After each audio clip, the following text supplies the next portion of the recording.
Now, from WYDC TV, this is Big Fox News at 10.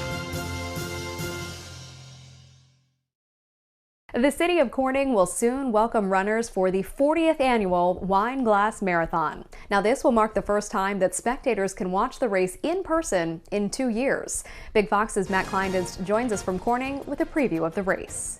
Good evening, Ann. In a little under 3 days, marathon runners will be crossing the famed finish line along Center Square in Corning. And for the first time since 2019, friends and family will be able to line the streets to cheer them on. We're excited to be back. After 2 long years, the streets of Corning will be full of runners and spectators for the 40th annual Wineglass Marathon. So to be able to celebrate the 40th anniversary, 40th running of the Wineglass Marathon in person is it's awesome. Last year's marathon was held virtually during the height of the pandemic. Marathon organizer Sheila Sutton says the runners are looking forward to participating in a normal race. Excited to be able to run with people again, like in person, an actual race. Runners will not only have fans cheering them on, they'll also have a world-renowned marathon champion watching as well. Boston and New York marathon winner Meb Keflezighi will be returning to the Crystal City as a special guest for the race. We'll be running the 5K and out on the course for the half and full, cheering the runners on,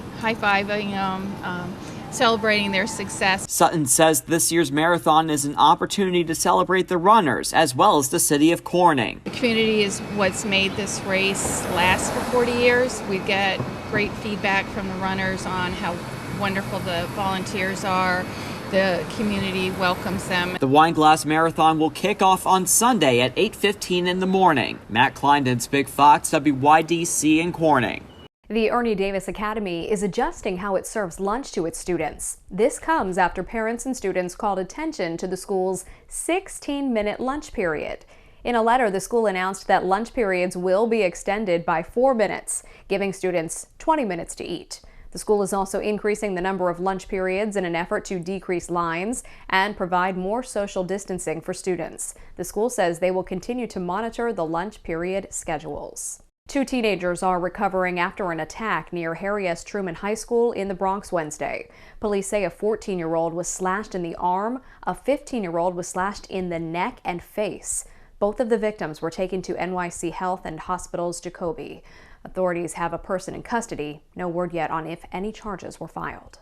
The Bath VA Medical Center is offering local veterans walk-in flu shots. The VA will be hosting a number of vaccination clinics throughout October to get vets protected for flu season. Clinics will run on Mondays, Wednesdays, and Fridays, starting tomorrow from 7:30 until 3. Saturday clinics will also be available on October 16th and 23rd. As the new COVID surge intensifies, mask and vaccine mandates are becoming more common, with most legal challenges being dismissed in the name of public health. Brian Yennis has more from New York. Health officials are scrambling to get COVID vaccine shots in arms, with the U.S. still averaging more than 112,000 new cases every day. Big cities are now increasingly turning to vaccine mandates as the best way to encourage holdouts. New York and San Francisco already require vaccinations for most indoor activities, and now Los Angeles is poised to follow suit, with city councilors urging a yes vote on a mandate proposal there. We need both to limit transmission of the virus, as well as making sure that we do make it inconvenient for those who do not want to get vaccinated. More than a dozen states are also now mandating vaccines for healthcare workers despite the risk of staffing shortages. And in Minnesota, 180 employees are suing to block those mandates. A lot of employers are nervous. How do we breach this subject with our employees?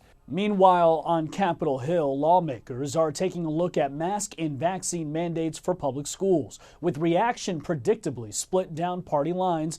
Democrats criticizing governors who have banned mandates in schools, and Republicans criticizing those mandates as a power grab.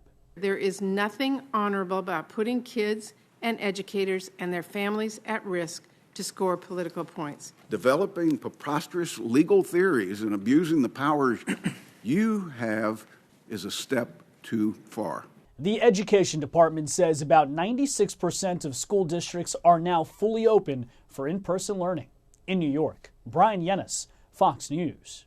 Hospitals nationwide are dealing with a shortage of nurses, and nursing schools don't have enough teachers to combat the problem. Jayla Whitfield has the story from Baltimore. Are you in any pain today? Stephanie Long is a fourth-year nursing student at Notre Dame University of Maryland. I decided on nursing because I really want to help people. I really want to care for them. Long says she's ready to get to work and help the nurses that are on the front line of the pandemic. I saw how selfless the nurses who worked through the pandemic, like they were risking their own lives to take care of people. Long and her classmates say the coronavirus has changed their learning environment. We took this for granted, sitting in a classroom with a teacher, being able to talk to our professors every day face to face. While Long and Sarcosto work to finish their nursing degree, thousands of qualified nursing student applicants are getting turned away nationwide due to a shortage of teachers. When we're talking about a pandemic and more patients than we have resources,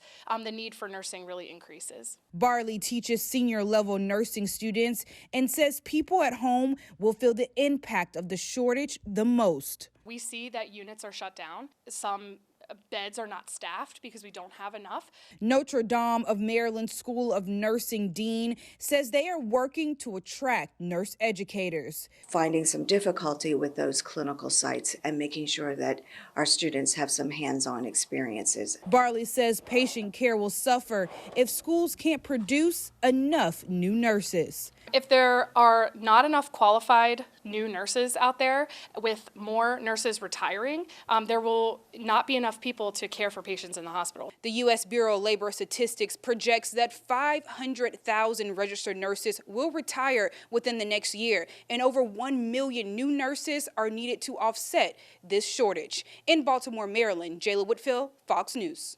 The transplant team at UMC started working around the clock to transplant as many organs as possible and save more lives. Recently, they found new, safer systems to transplant.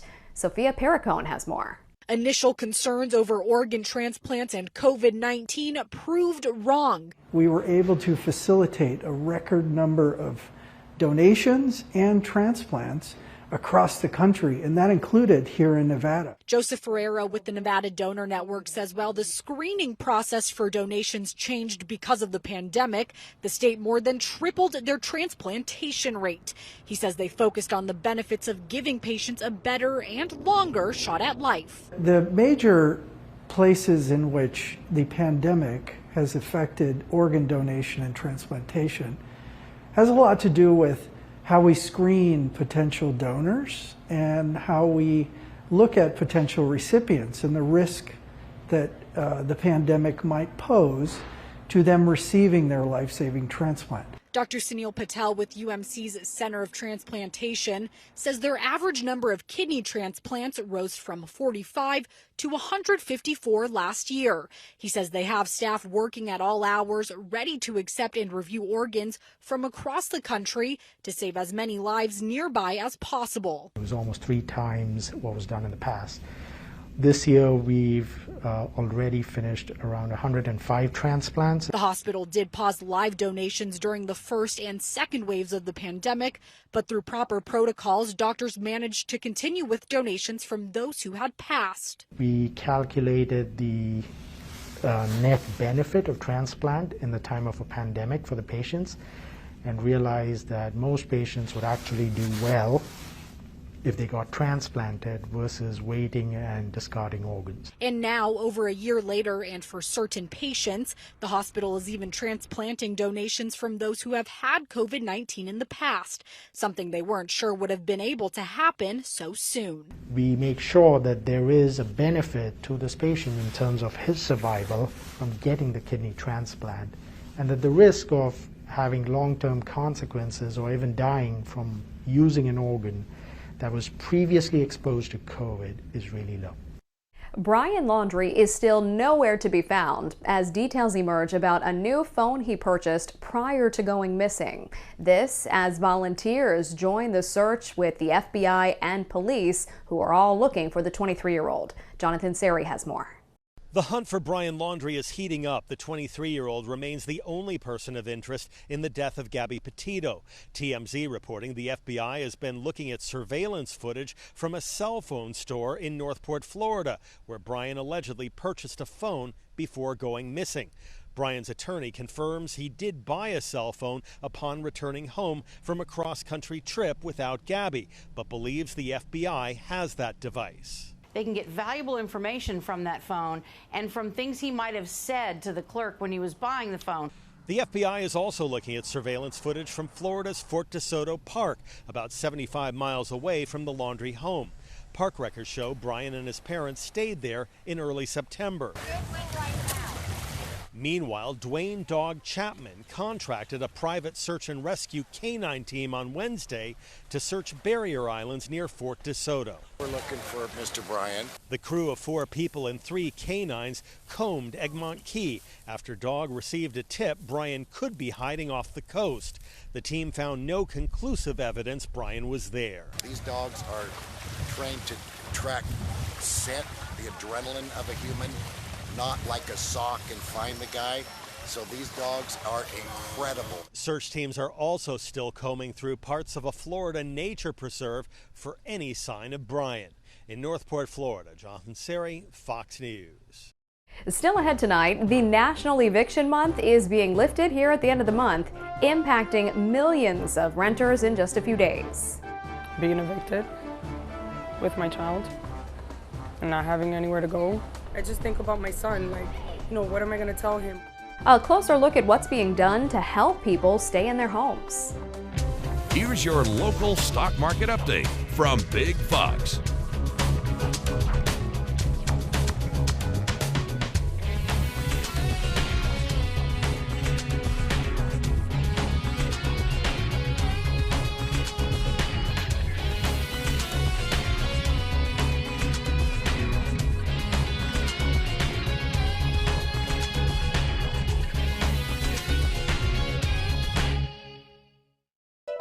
Now, your Twin Tiers forecast from Big Fox.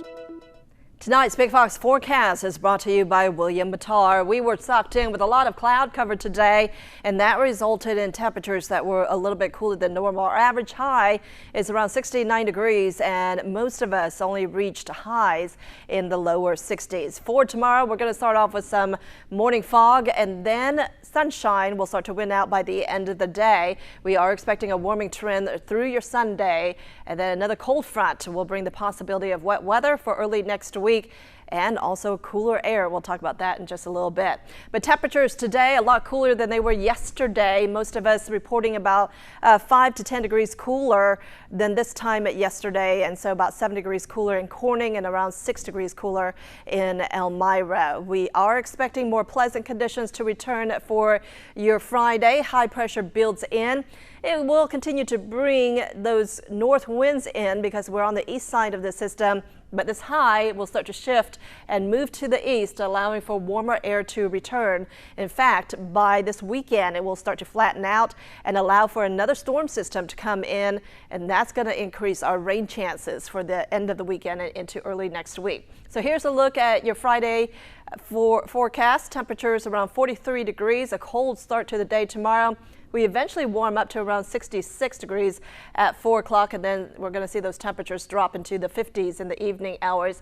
A mix of sun and clouds throughout the day, and then we are expecting another beautiful day on Saturday. But I want to take a look at our rain chances for the next couple of days. It's not going to be the best, and then on Sunday, that greatly increases. This comes as a cold front will be kicking through the Twin Tiers, and so we do have wet weather on the way. So I was telling you about that high pressure system that will continue to flatten out, and this will allow for a low pressure system to move right over into the Twin Tiers, setting off those showers and a few thunderstorms. So let's take a look at our future radar. We're not finding a lot for tonight or even early tomorrow, but making our way into Saturday, I'm expecting clouds to start to thicken up as that next cold front approaches. So Again, very quiet weather throughout the day on Friday into your Saturday, but notice these clouds will start to creep in from the south and also from the west by the end of the day, and then showers will start to move in late Saturday into Sunday. Spotty showers initially, but then a little bit heavier rain as we make our way into Sunday night. Here's a look at your forecast. Temperatures around 43 degrees tonight. Mainly clear conditions and patchy fog developing near sunrise. Highs tomorrow around 66 degrees. Partly sunny skies in the afternoon. And then dry conditions continue on Saturday. It is going to be about 10 degrees warmer though. And then as we head into early next week, we are expecting chances of rain with our next cold front. Cooler air will start to make its way back in by the middle of next week. Here's a cup of inspiration. An ambitious teenager in Anchorage, Alaska, started her own coffee shop on wheels to help pay for college. Marlise Irby has her story. Olivia! About a year ago, 10th grader Kaylee Ricard Ramos had an idea. As just a probably, somewhere in 10 years, we could own a coffee shop and be these really cool ladies. But then she remembered her grandparents had a truck not being used. And then I was like, oh, well, my grandparents have this truck that just sits there all the time. And I was like, I worked in a cafe before, and I was like, why couldn't I just do that myself? And so with the help of my grandparents, they just were like, all right, let's do this.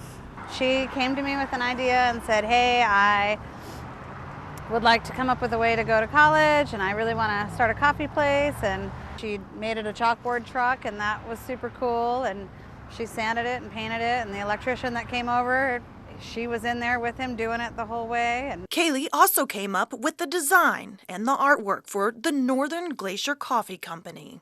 And when Kaylee is not whipping up coffee and some sweet treats, she maintains a 4.0 GPA and is a dual sport athlete. She says she could not have done this without the support of her family and all my friends. I have half the football team helping me half the time.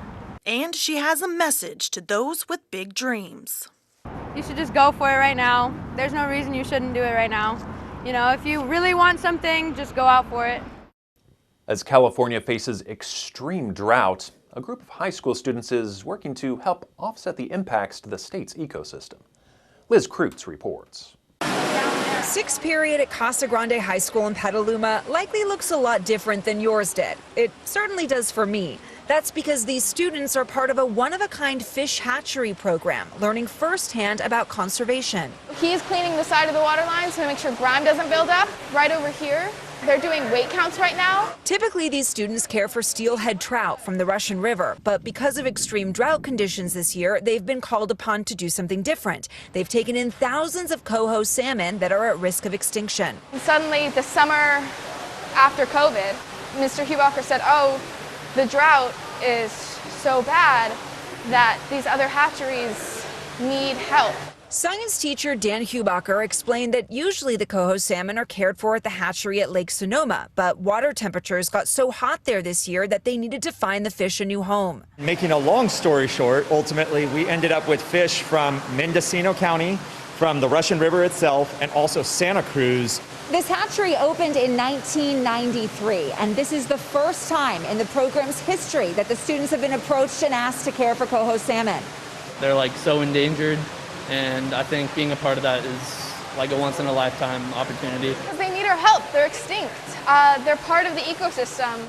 The hope is for the salmon to return sometime this fall to the hatchery at Lake Sonoma. Their time at Casa Grande High School, a short-term solution, but with a lot of impact. We are able to help out with the fish, but it also allows long-term looking at these young adults being able to step in. It gives them hope for the future too.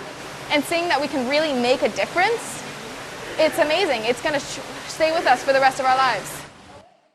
The national eviction ban is being lifted at the end of the month. So far, only a small fraction of the billions of dollars set aside in federal housing assistance has reached those who need it most. Jen Sullivan tells us what's being done to help people stay in their homes. Hello. This time, it's for real. A nationwide ban on evictions coming to an end this week. It was the last remaining protection that was keeping many of these families stably housed during the global health emergency. After the Supreme Court struck down the CDC's eviction moratorium, several states like New York and Illinois and even some parts of California announced plans to extend the ban. The National Low-Income Housing Coalition says currently there are roughly 6.5 million households behind on rent after losing jobs, work hours, and wages during the pandemic. There are estimates that about 40% of renters are currently protected by state or citywide eviction moratoriums. But now that safety net is disappearing for millions of tenants, like Christina Toscano, who applied for assistance and fears the worst. Being evicted with my child and not having anywhere to go. I just think about my son, like, what am I going to tell him? The National Low-Income Housing Coalition says only about $10 million of the $45 billion in aid allocated by Congress has gone out to people in danger of losing the roofs over their heads. Housing advocates say more needs to be done federally, but also on the state and local level as well. Governors and mayors should implement or extend eviction moratoriums at least until all the emergency rental assistance reaches the tenants and landlords who need it. For today's Consumer Watch, I'm Jen Sullivan.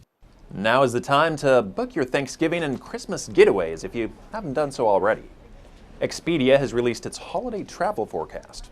According to the travel website, popular destinations this year include the beaches in Mexico and the mountains in Utah and Colorado. Some places seeing the biggest jump in searches are St. Croix, the Virgin Islands, Salt Lake City, Gainesville, Florida, and Allentown, Pennsylvania. Expedia says flexibility is key when it comes to holiday travel. They say avoid flying on the Wednesday before Thanksgiving, December 23rd, and December 28th because those are often the busiest and most expensive dates. How does a delivery guy accidentally throw a package on the roof? It was caught on a doorbell camera in California, and Jeannie Moe says you've got to see it to believe it. This is the story of what happens when a package hits the roof, but the package recipient doesn't. In San Diego, an Amazon delivery guy either ran into a spider's web or got buzzed by an insect. When he swatted, one of his packages flew. Oh no. Oh no. The homeowner added music to the images caught on his Ring camera, capturing the delivery man's obvious distress. The package on the roof had him going in circles. He uttered a quiet expletive. The homeowner, Casey McPerry, commiserated, writing, "Seriously, it's okay. This made our day." The husband and wife who live here didn't know what happened till they got a message. "Hi, this is your Amazon delivery driver. This sounds crazy, but I accidentally threw a package on your roof. Do you have a ladder I can use?" The McPerrys investigated by flashlight. I see it. And the next day, Casey scaled the ladder. There it was. Some saw advantages. Well, at least you know nobody is going to steal it. For his agony and his admission, the unidentified delivery man was praised as best Amazon driver ever. The homeowner descended with pole and package, a package of vitamins it turns out. It reminded some of Walter White, tossing up pizza on the roof in Breaking Bad. We learned covering that episode that it's not always easy to intentionally stick the landing. An Amazon driver has to be in his prime to do it accidentally. We want to leave you with a smile tonight. If you love something, let it go. Well, John Barry of Kentucky must not believe in that old chestnut because he loved his late mother's lime green Cutlass Supreme convertible so much he went on a decades-long mission to get it back. The car was sold shortly after Barry's mother died when he was 15. He said special memories of the car made him track it down, eventually finding it in Michigan. He said the owner finally agreed to sell him the car after 20 years of persuasion. After buying the car, Barry was in for even more of a surprise, finding a pair of his mother's sunglasses still in the glove box. A little hidden treasure there. Thanks so much for joining us. Have a great night.